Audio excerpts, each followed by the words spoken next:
السلام علیکم۔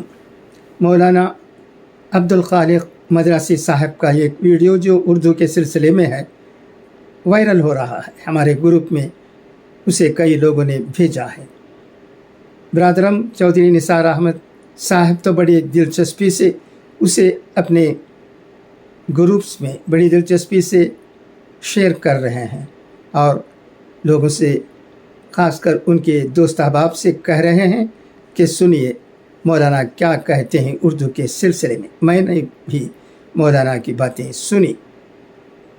میں اس وقت یہ کہہ دینا ضروری سمجھتا ہوں کہ دارالعلوم دیوبند جیسی مدرسوں کی طرف سے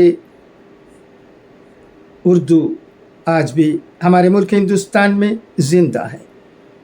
اگر اردو بہترین طریقے سے بولنے والے ہمارے ملک میں موجود ہیں تو یہ دارالعلوم دیوبند، ندوۃ العلماء جیسے درس گاہوں سے پڑھے لکھے لوگ ہیں۔ مولانا کی اردو اچھی ہے، کئی مولانا بہترین انداز میں اردو بولتے ہیں اور الحمدللہ مجھے 75 سال ہو گئے ہیں۔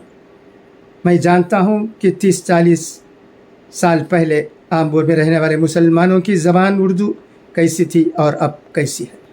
اب دارالعلوم دیوبند سے تعلیم حاصل کر کے جو لوگ مفتی بن کر آئے ہیں ان کی اردو زبان تو ماشاءاللہ اتر بھارت کے کسی مسلمان کے اردو زبان سے میں ڈنکے کے چوٹ پر کہہ سکتا ہوں خراب نہیں ہے، بہترین اردو بولتے ہیں۔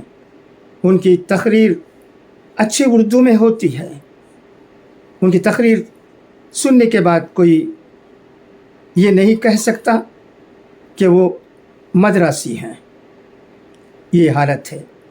اردو تمل ناڈو میں بہتر ہوئی ہے، اس کی ترقی ہوئی ہے، اردو بولنے والوں کی تعداد میں بھی اضافہ ہوا ہے۔ صحیح اردو بولنے والے بھی ہزاروں میں موجود ہیں، اسے کوئی انکار نہیں کر سکتا۔ مگر مولانا صاحب کو نہ جانے کیا مذاق سوچا، انہوں نے اردو زبان جو تمل ناڈو میں رہنے والے ایک طبقے سے بولی جاتی ہے اس پر نشاندہی کرتے ہیں اور مذاق میں مبتلا ہوتے ہیں۔ یہ مذاق کی بات نہیں ہے۔ میں مولانا تو بالکل جانتے ہیں کہ اتر بھارت کی حالت کیا ہے۔ میں ان کو یاد دلانا چاہتا ہوں، میں آمبور کا ہوں، میں تمل ناڈو کا ہوں، مگر اتر بھارت میں جو ہو رہا ہے اس سے واقفیت رکھتا ہوں۔ پیرامٹ میں ہمارا کاروبار تھا، وہاں بھی اتر پردیش، بہار اور مدھیہ پردیش کے لوگ تھے، ان سے بھی ہماری باتیں ہوتی تھیں۔ اس لیے وہ ویڈیو دیکھنے کے بعد میں نے مناسب سمجھا کہ چند باتیں عاجزی کے ساتھ مولانا عبد الخالق مدراسی صاحب کی خدمت میں رکھ دوں۔ کیا اردو یو پی میں، بہار میں، مدھیہ پردیش میں زندہ ہے؟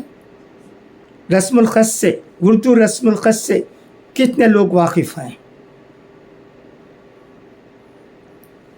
تعجب کی بات ہے کہ جب تعلیم یافتہ مسلمانوں کے گھر سے بھی خطوط ان کے رشتہ داروں کو بھیجے جاتے ہیں جو مدراس میں رہتے ہیں تو وہ خط ہندی میں ہوتے ہیں، زبان تو ان کی اردو ہے، مگر رسم الخط انہوں نے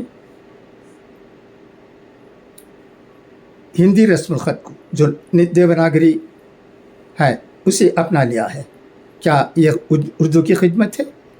اور میں یہ بھی جاننا چاہتا ہوں کہ لوگ اتر بھارت میں کانوینٹ میں، کالج میں پڑھتے ہیں، کیا وہ اردو سے واقف ہیں؟